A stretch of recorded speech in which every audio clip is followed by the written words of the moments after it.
Hello everybody, welcome to That's Football. I'm Mark Goldbridge and I'm back with the latest football transfer news as Alexander Isak effectively goes on strike. Will he be going to Liverpool? Also, Chelsea are motoring in this transfer window. We've also got a few other stories to bring you as well. But do you not think that the transfer window has slowed down a little bit over the last couple of weeks? I mean, we had this amazing start to the season and then I feel now like Liverpool still need a centre-back. They still need Isak. Newcastle have got nothing. Arsenal did well, but are they going for Eze? Chelsea still busy. Man City gone quiet. Villa, Spurs still quiet. So it feels like a bit of a calm before a storm. The perfect storm, if you've ever seen it. You know, George Clooney, Mark Wahlberg, or was it his brother Donny? Yeah, they're on a boat, lost in a storm, and then it goes calm, and they're all getting excited, and then George Clooney says, no, we're in the eye of the storm. It's calm. We've got to go back into it. And, well, I won't spoil it, but they drank a lot of seawater. Too much. Anyway, let's get into the show. We're going to start off about Isak because obviously this week Benjamin Šeško has signed for Manchester United. Let's go. And Newcastle lost. Now, if Newcastle had got Šeško, Isak would be going to Liverpool a lot quicker than he currently is. Now, they're reporting this morning that Isak will not play for Newcastle in pre-season games against Espanyol and Atletico Madrid this weekend, and there is still huge uncertainty about his future and interest from Liverpool. The player is effectively on strike, if that is to be believed. I know they're talking about a knock, but if he was happy at Newcastle, you're telling me he's come back from a summer off injured. Like, how often does that happen? And also, he's about to make a huge move that he wants to make to Liverpool. So I think this is a marriage of inconvenience now. I think this is like, let's just keep our distance. You do your thing, we'll do our thing. Newcastle desperately trying to bring strikers in, and obviously they're not able to do that. The interesting thing is, I think it's 2 weeks on Monday that Liverpool go to Newcastle. So that's not going to be the Isak heat game, is it? Or whatever you want to call it. I don't think Isak will be playing for either team in that game, actually. So I would predict that now. But I still think he will sign for Liverpool. I think I see a lot of things in the mainstream and I see a little bit on social media where we have it at Man United. We talk about it on the United stand. Brian Mbeumo, we're going to sign him. It takes 7 weeks. And because it takes 7 weeks, people start to get frustrated and tempers flare. With this, you're starting to see it now. Newcastle fans starting to get pissed off with Isak. Liverpool fans, I don't think they're that bothered, to be honest, because they've had a very good summer. But they're, probably like, are we doing it? Aren't we doing it? I think it will happen. I don't agree with some of the criticism towards Isak, and I don't agree with the criticism towards Newcastle or Liverpool. I think there are 3 different valid points here. Newcastle need to get replacements in before they can let him go, and they're struggling to do that. Liverpool are willing to pay a British transfer record for a very good player, and they will do that. And Isak wants to leave Newcastle and go to Liverpool. Like, the problem is Newcastle can't get the players in. And we've spoken about this a few times. I don't understand why. I really don't. Even Wizza is now apparently being linked to Saudi, and Brentford are going, because they did good money out of Tony going there, and if he's going to go, you want the big money. So Newcastle just seem to be getting done at all angles. They'll have their own category on YouPorn soon. It's incredible.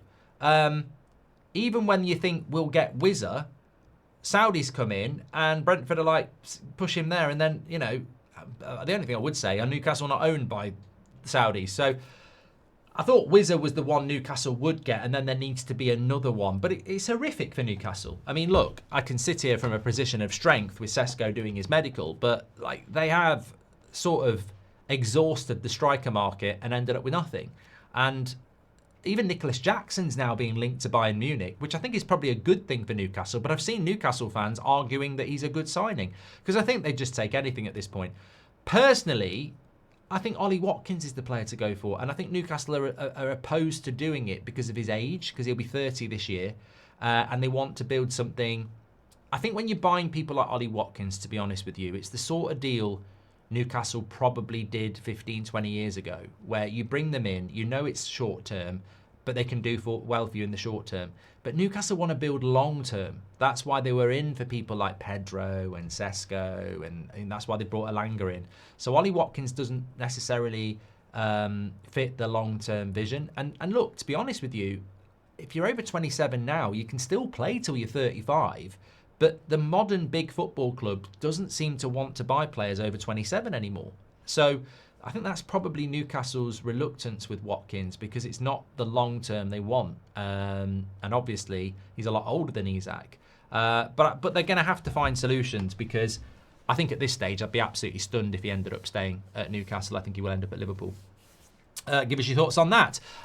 Sticking back to Chelsea, Nicholas Jackson obviously has been linked to Bayern Munich for £48 million, according to Sky Sports Germany. Funny, isn't it, that Chelsea were asking for 80 million for Nicholas Jackson and everybody just ignored them. £48 million still seems like a lot, but you know what? Look, in the Bundesliga, he'd probably score goals, if we're being completely honest. Chelsea are active, though. Xavi Simons is now apparently going to start playing pre-season games with Leipzig again, because that deal has slowed down massively. But Garnacho has agreed personal terms with Chelsea. I've mentioned this before. I spoke about it in depth on the United Stand. I understand why Chelsea want Garnacho. He fits the profile of being 22 and under, talented, and minimum you'll get your money back in a couple of years if it doesn't work out. So you can see why they're doing that, even if some Chelsea fans aren't completely, confident about it. And I think Chelsea will continue to do business all the way up until the window closes, as per usual.